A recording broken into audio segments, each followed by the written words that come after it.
Sometimes you don't mean to go quiet. You see the message. You read it. You even feel something warm for a second, appreciation, affection, maybe even excitement. And then, you don't reply. Not because you don't care, but because answering feels heavier than it should. Or maybe someone starts getting closer to you. They open up. They share something vulnerable. And instead of leaning in, you subtly lean back. You take longer to respond. You make a joke to change the subject. You suddenly feel tired. You tell yourself you just need space. But later, alone, you wonder why you keep creating distance from the very connection you say you want. If this feels familiar, you're not cold. You're not selfish. And you're definitely not incapable of love. Sometimes, people push others away without realizing it, not because they don't care, but because closeness activates something inside them that feels overwhelming, unsafe, or unfamiliar. And most of the time, it's not conscious. It's your nervous system trying to protect you. Human connection is wired into us. We need it. But connection also requires vulnerability. It requires being seen.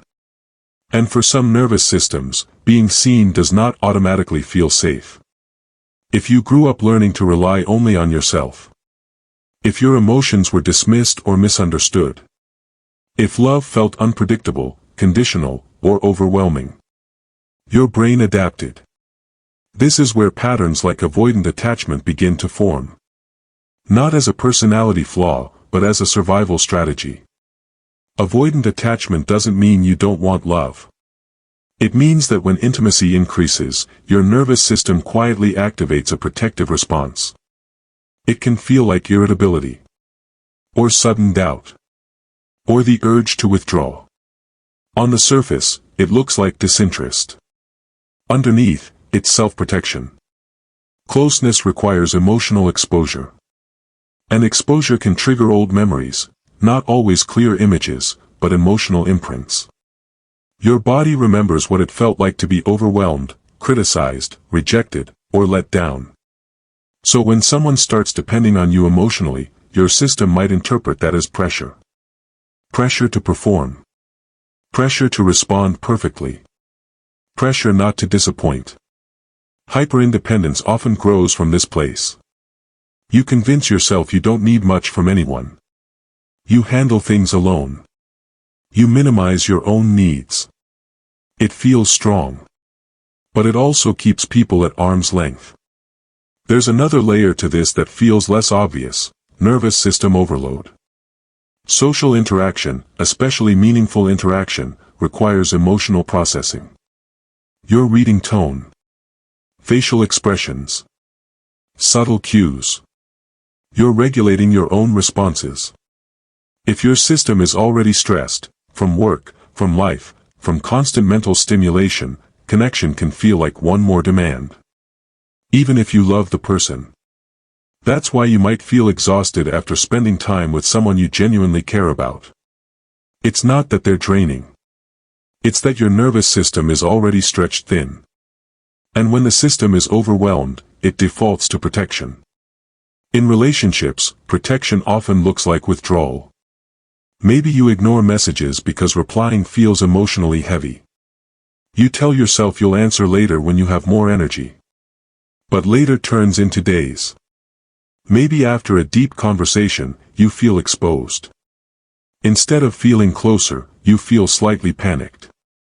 So the next day, you act distant. A little colder. Less available.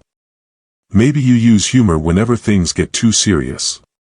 You shift the mood. You keep it light. Because going deeper makes your chest tighten in a way you can't quite explain. You're not doing this on purpose. You're regulating discomfort the only way your system knows how. Fear of rejection plays a quiet role here too. If you distance first, you can't be left. If you don't invest too deeply, you won't feel the full impact if it falls apart. It's a preemptive retreat. Your brain loves predictability. Rejection hurts. Disappointment hurts. So if there's even a small chance of that pain repeating, your system may choose distance over risk. Some people experience this as a fight response in relationships, becoming critical or easily irritated when closeness increases. Others experience flight, staying busy, canceling plans, pulling away. Some freeze, going emotionally numb, shutting down during conflict. These aren't personality quirks. They're survival responses misapplied to intimacy. Shame can also fuel distancing. If you carry a quiet belief that you're too much or not enough, closeness can feel dangerous. Because the closer someone gets, the higher the chance they'll see the parts of you that you judge. So you create space. You might not even think the thought clearly. It happens faster than language. A subtle tightening. A need for distance. A sudden desire to be alone. Then guilt follows. You care about them. You miss them. But you still hesitate to reach out. This creates an exhausting cycle. Wanting connection. Pulling away. Feeling lonely. Repeating. The hidden pattern underneath most distancing behaviors is this: you are trying to feel emotionally safe. If I distance first, I can't be rejected. If nobody depends on me too much, I can't fail them. If I don't show how much I care, I won't look foolish.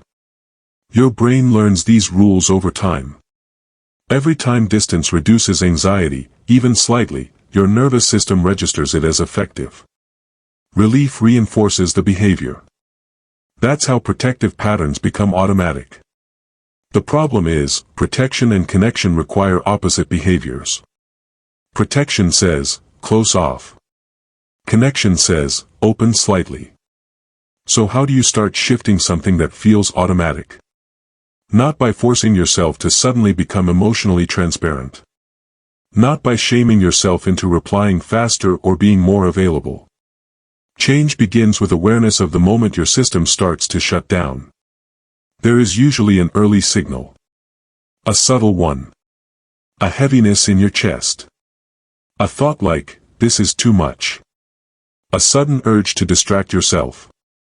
Instead of immediately acting on it, pause. That pause matters neurologically. When you slow down and notice the sensation, you activate parts of your prefrontal cortex, the area responsible for conscious decision-making. This creates space between impulse and action.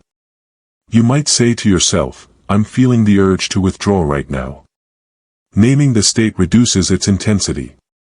It moves the experience from pure reaction into awareness.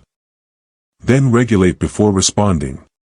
If your nervous system is activated, your responses will come from defense. Slow your breathing. Lengthen your exhale. Relax your shoulders. These small physical shifts send signals of safety to your body. A regulated body makes connection feel less threatening. Next, practice communicating small truths instead of disappearing. Instead of vanishing when you feel overwhelmed, you might say, I care about this conversation. I just need a little time to process. Or, I get quiet when I'm stressed, but it's not about you. This doesn't require dramatic vulnerability. It's simply replacing silence with honesty. When you express your internal state in small doses, your brain learns that openness does not automatically lead to catastrophe. Safe vulnerability rewires the threat response over time. It's also important to separate emotional exhaustion from lack of love. Sometimes you withdraw because you're depleted, not because you don't care. Understanding this difference prevents unnecessary shame. If you're burned out, your nervous system has limited capacity. That doesn't mean your feelings are fake. It means your body needs regulation. Build connection slowly, not perfectly. You don't have to share your deepest fears all at once. You don't have to be endlessly available. You can let people in gradually. Consistency matters more than intensity. Each time you stay present a little longer than usual, each time you reply instead of avoiding, each time you explain instead of disappearing, you teach your brain something new. Closeness does not equal danger. Safety in relationships isn't created by never feeling discomfort. It's created by learning that discomfort can be tolerated without abandoning yourself or the other person. If you recognize yourself in this, you are not too difficult. You are not emotionally defective. You adapted to something at some point. Your nervous system chose distance because it worked. But what once protected you might now be isolating you. Awareness is the beginning of change. Not force. Not self-criticism. Just noticing. You can want connection and still feel afraid of it. Those two things can exist together. And learning closeness doesn't happen overnight. It happens in small, repeated moments of choosing not to run. You are not pushing people away because you don't care. You might be pushing them away because, somewhere inside, closeness still feels unfamiliar. And unfamiliar doesn't mean impossible. It just means your system is learning that being seen can be safe. Slowly. Gently. One honest moment at a time.